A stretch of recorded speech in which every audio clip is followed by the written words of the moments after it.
이런 생각이 진실일 수도 있어요.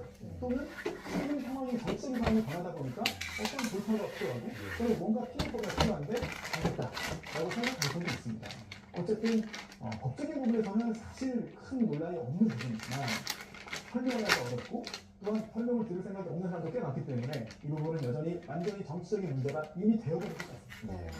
자, 헌법재판소는 일단 형법상 내란죄 철회가 중대한 탄핵 사유 변경에 해당하는지 최종 여부도 재판부가 판단할 일이다 이렇게 밝혔는데 그럼 결국 헌재가 이거를 결정한다는 얘기인데요. 그 결론 언제쯤 나오게 되는 거죠? 아마도 이제 1차 변론 기일에 아마 그거를 밝힐 걸로 생각이 됩니다. 혹은 그 전에 어떤 공보관을 통해 가지고 밝힐 수도 있겠습니다만 워낙 논란이 지금 많이 되고 있는 상황이라 미리 밝힐 필요가 없어 보이고 변론 기일에 아마 밝히는 것도 충분하지 않을까 싶습니다. 이 부분에 대해서 사실 교수님도 그렇고 변호사님도 그렇고 법적으로 사실상 크게 달라진 것이 없다라는 것에 두 분 다 이견이 없는 상황인데 윤 대통령 측 변호인들도 똑같은 법조인들이잖아요.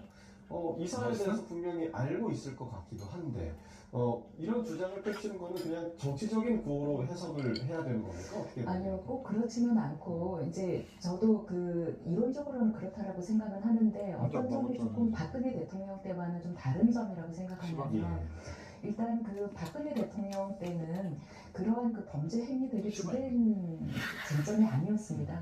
주된 쟁점이 아니고 최서원, 또 최순실 씨를 통한 그 어떤 비선 실세, 그래서 어떤 국가 권력을 이렇게 비정상적인 방법으로 오남용했다.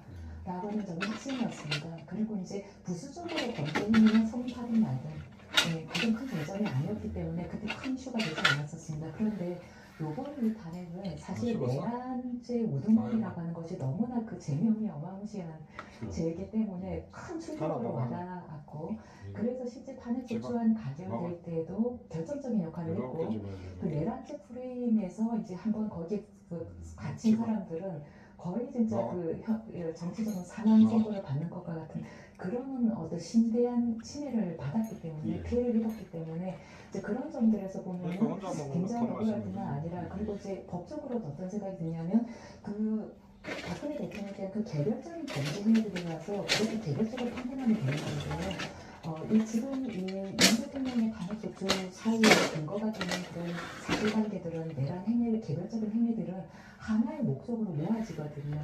국회를 무력화의 목적, 즉 국헌 문란의 목적이 있었느냐 하는 것으로 모아지기 때문에 결국은 이것이 내란죄 성립 여부를 본격적으로 우리가 내란죄가 성립한다 이렇게 판단하지 않는다 하더라도 결국은